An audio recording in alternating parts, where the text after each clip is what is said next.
Untuk teman-teman yang ingin mempromosikan bisnisnya atau mendukung YouTube ini, bisa menghubungi nomor gua yang ada di kolom deskripsi. Ini berarti selama di awal musim ini, Denzel Dumfries telah tampil 8 kali untuk Inter, mencetak 2 gol dan 3 assist. Gila, ini adalah musim terbaiknya Denzel Dumfries. Cerewetan ceking kita, nyerewetin apa aja. Teman-teman yang sedang kalian saksikan saat ini adalah Cerewetin Inter. Apa kabar teman-teman semua? Semoga dalam keadaan sehat. Anjir, ngantuk banget ini. Berturut-turut pertandingan Inter mainnya di jam yang tidak sehat. Tapi nggak apa-apa, selama Inter bisa meraih 3 poin, gue senang, gue ikhlas lahir batin. Dini hari tadi teman-teman, kita berhasil meraih 3 poin. Ini kemenangan pertama kita di Liga Champions musim ini. Inter menundukkan Benfica 1-0. Di babak pertama, kita tampil membosankan ya teman-teman, ngantuk banget. Walaupun ada beberapa momen yang menguras emosi ya, karena pemain kita di babak pertama tampil sangat buruk. Dua gelandang kita, Mkhitaryan dan Barella, sering salah umpan, sering salah posisi. Dan yang paling parah, Acerbi, sempat ada momen dia bengong, dia lengah, sehingga membuat pemain Benfica bisa berhadapan one on one dengan Sommer. Untungnya refleksnya Sommer luar biasa. Lalu pemain lainnya lagi yang tampil buruk di babak pertama adalah Dumfries. Dia kumat, tiba-tiba menjadi Lord di babak pertama. Tetapi kemudian setelah turun minum, gua nggak tahu apa yang diomongin Inzaghi selama istirahat 15 menit.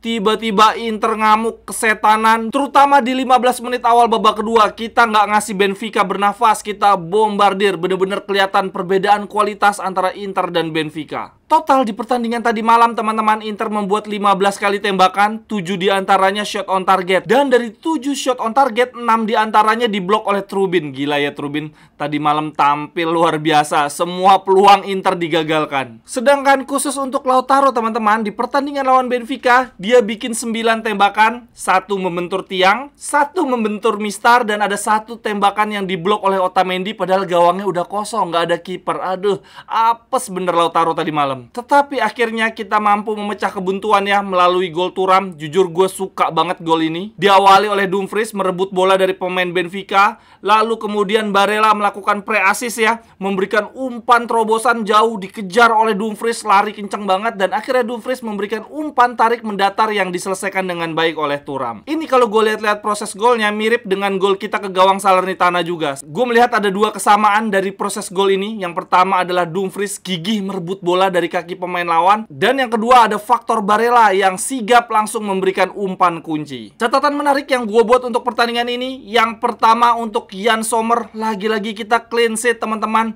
Aduh gila, ini refleksnya Yann Sommer emang luar biasa. Dalam hal refleks dan ketenangan, Yann Sommer ini mengingatkan gue akan prime-nya Handanovic. Walaupun di sisi lain memang terlihat lah bahwa Yann Sommer bukan modern goalkeeper ya. Bukan kiper seperti Handanovic atau Onana yang punya kemampuan passing, punya visi menyerang yang bagus. Tetapi untungnya teman-teman, gue melihat Inzaghi tetap berhasil membuat Inter bisa bermain build up dari belakang tetapi tidak bergantung dari kiper. Karena sekarang kita memiliki Bastoni dan Pavard yang keduanya selain solid di belakang punya kemampuan mendistribusikan bola dengan sangat baik. Hal inilah yang membuat kita dengan cepat melupakan faktor Onana ya. Betul bahwa Yann Sommer tidak punya kemampuan build up sebagus Onana, tetapi kehadiran Yann Sommer menambah soliditas di lini belakang. Di sisi lainnya lagi, kualitas kita dalam build up juga tidak berkurang karena sekarang kita memiliki Pavard dan Bastoni. Dengan kata lain teman-teman, gue ingin memuji Marotta, Auxilio, dan Bacin ya. Mereka mendatangkan Sommer dan Pavard, membuat pertahanan kita semakin solid, tetapi tidak kehilangan kemampuan dalam membuild up serangan. Soalnya kalau kita berkaca dari apa yang terjadi di MU, wah ini kacau balau. Mereka mendatangkan Onana dengan harapan permainan mereka bisa build up dari belakang. Tetapi mereka lupa bahwa di musim kemarin lini belakang mereka digendong oleh De Gea. Betul, ketika Onana masuk, build up mereka jauh lebih bagus di lini belakang. Tetapi gawang mereka mudah dibobol. Lalu catatan yang ketiga gue berikan kepada Denzel Super Dumfries yang di babak pertama walaupun tampil jelek, tapi di babak kedua tampil menggila. Dia bahkan bikin 1 assist. Ini berarti selama di awal musim ini Denzel Dumfries telah tampil 8 kali untuk Inter, mencetak 2 gol dan 3 assist. Gila, ini adalah musim terbaiknya Denzel Dumfries. Kemudian catatan yang keempat gue berikan kepada trio gelandang kita. Barella, Mkhitaryan di babak pertama tampil sangat jelek. Untungnya di babak kedua Barella dan Mkhitaryan mengamuk. Untuk Barella gue punya catatan khusus. Dia mendapatkan kartu kuning yang sangat amat nggak penting. Dia protes cuma perkara bola out ya. Dia tidak setuju dengan keputusan wasit yang mengatakan bahwa bola outnya untuk Benfica. Barella marah-marah terus dikasih kartu kuning. Aduh, nggak penting banget. Barella ini benar-benar harus belajar mengontrol emosi. Kalau nggak, ini jadi bumerang tersendiri untuk Inter.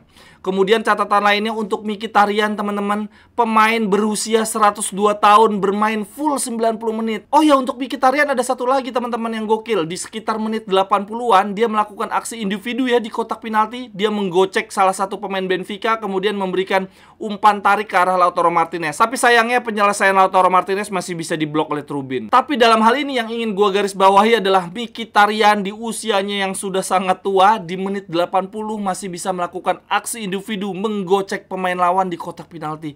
Nggak masuk akal banget, dia minum jamu apa sih sebetulnya? Kemudian catatan yang terakhir gue berikan kepada Marcus Thuram. Ini bener-bener deh, Inter sekarang sangat bergantung ke Marcus Thuram. Marcus Thuram memiliki karakteristik yang dibutuhkan oleh lini depan Inter ya. Dia punya kecepatan, bisa dribble, bisa kasih umpan-umpan kunci. Gila, Lautaro Martinez benar-benar dimanjakan sih. Tetapi teman-teman, gue berharap Inzaghi bisa memanage tenaga Thuram dengan baik ya. Tadi malam di pertandingan lawan Benfica, di menit berapa? 60 atau 70 Thuram sudah tergeletak, udah nggak kuat. Gue sih udah menyadari tuh sejak menit 50-an Thuram udah jarang lari. Dengan hasil ini di papan klasemen grup Liga Champions kita berada di posisi teratas. Poinnya sama dengan Sociedad 4 poin. Di luar dugaan Sociedad bisa menang 2 gol tanpa balas di kandang Salzburg. Menurut gue ini sangat mengejutkan karena Salzburg sebelumnya bisa menang di kandang Benfica. Gue melihat grup kita ini ternyata sangat berat ya teman-teman, tidak semudah yang dibayangkan.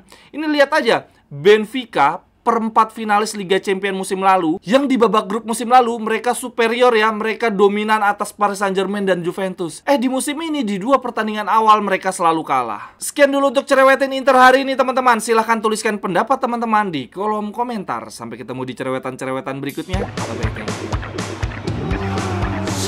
Cerewetan ceking kita, nyerewetin apa aja.